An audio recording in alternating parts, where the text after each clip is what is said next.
আমাদের ভারত হলো নদীমাতৃক দেশ, আর মানুষের সঙ্গে নদীর এক আন্তঃসম্পর্ক রয়েছে।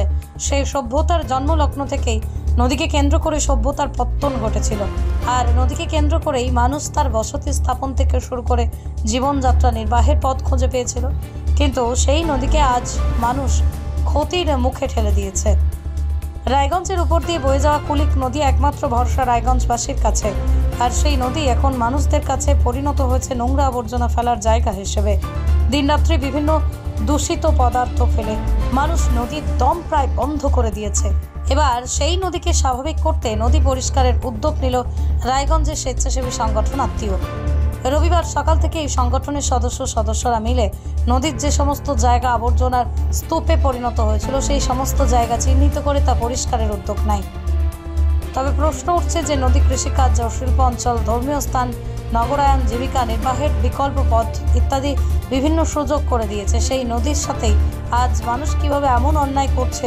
মানুষের অসচেতনতা, উদাসীনতা এর প্রধান কারণ নয় কি? যদি ভবিষ্যৎকে সুস্থ পরিবেশ উপহার দিতে হয় তবে সচেতন হওয়া দরকার।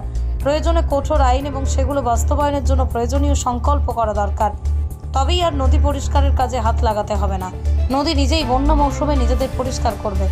মানবজাতি একত্রিত হয়ে নদীর অপব্যবহার না করে সুস্থ করে তোলার অঙ্গীকারবদ্ধ হলো। নদীও খুঁজে পাবে বাঁচার রসদ। এই নদী দূষণ নিয়ে আত্মীয় সংগঠনের সম্পাদক অর্ক রায় কি বলছেন শোনাবো বিস্তারিত। নাম? নমস্কার, আমার নাম অর্ক রায়।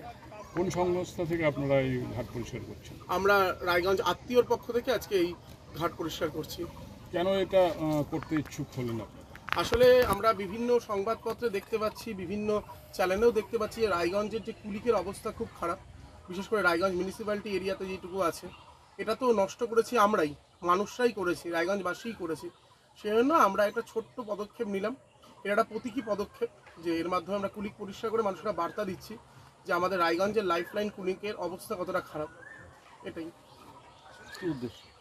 উদ্দেশ্য একটাই, যাতে মানুষ আর কুলিককে নোংরা না করে। ইতিমধ্যে রায়গঞ্জে জলস্তর কোথায় নেমে গেছে সবাই জানি। রোজ আমরা শুনতে পাচ্ছি যে জলের ট্যাঙ্কি যেটা আগে ভরতে 30 মিনিট সময় লাগতো সেটা এখন ভরতে নাকি 2 ঘন্টা 3 ঘন্টা পর্যন্ত সময় লাগছে। তাহলে বার্তা এটাই যে কুলিক যদি না বাঁচে তাহলে আগামী দিনে জল আর পাওয়াই যাবে না। সে যত দামি মেশিন বা যত দামি পাম্পই আমরা বাড়িতে বসাই না কেন। কতদিন চলবে এটা? এটা আমরা নিয়মিত করি, প্রত্যেক বছরই আমরা পুজোর পরে করি, কারণ পুজোর পরে কাঠামোটা আটকে যায়।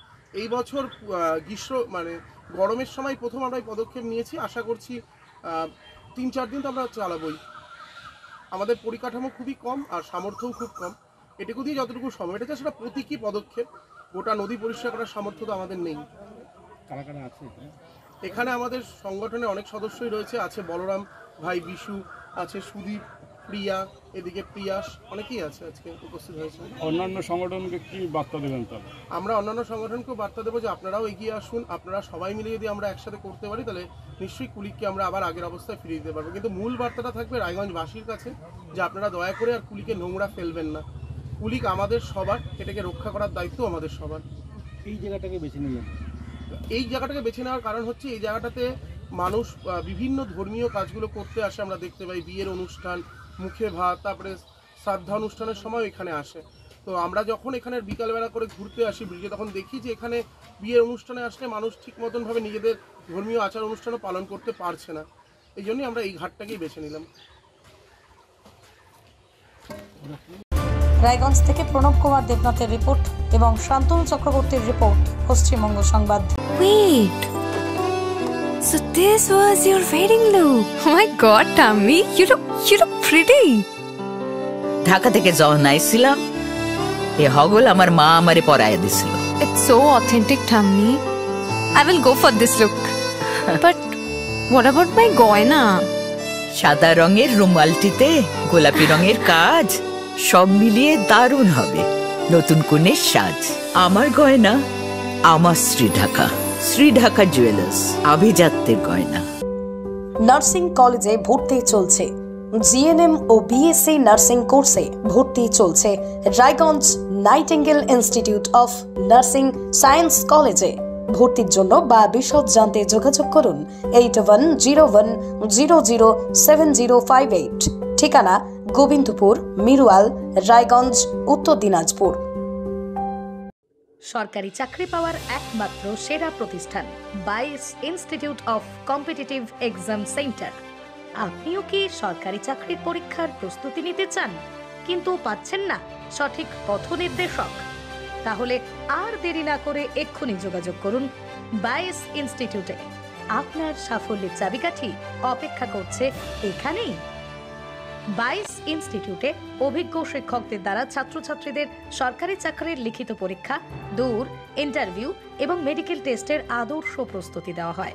ইতিমধ্যেই 22-এর অসংখ্য শিক্ষার্থী তাদের মনের মতো সরকারি চাকরি পেয়েছেন। তাই আর এদিক ওদিক সময় নষ্ট না করে আদর্শ প্রস্তুতির জন্য চলে আসুন 22 ইনস্টিটিউট অফ কম্পিটিটিভ এক্সাম সেন্টারে। যোগাযোগ করুন 9635461103 অথবা 9064687264 এই নম্বরে। ঠিকানা লক্ষণীয় মোড়, রায়গঞ্জ, উত্তর দিনাজপুর। প্রতিষ্ঠান আপনার, প্রচার আমাদের। বাংলা জনপ্রিয় নিউজ চ্যানেল পশ্চিমবঙ্গ সংবাদে বিজ্ঞাপন অথবা আপনার এলাকার খবর দিতে যোগাযোগ করুন 9382307487 এই নম্বরে।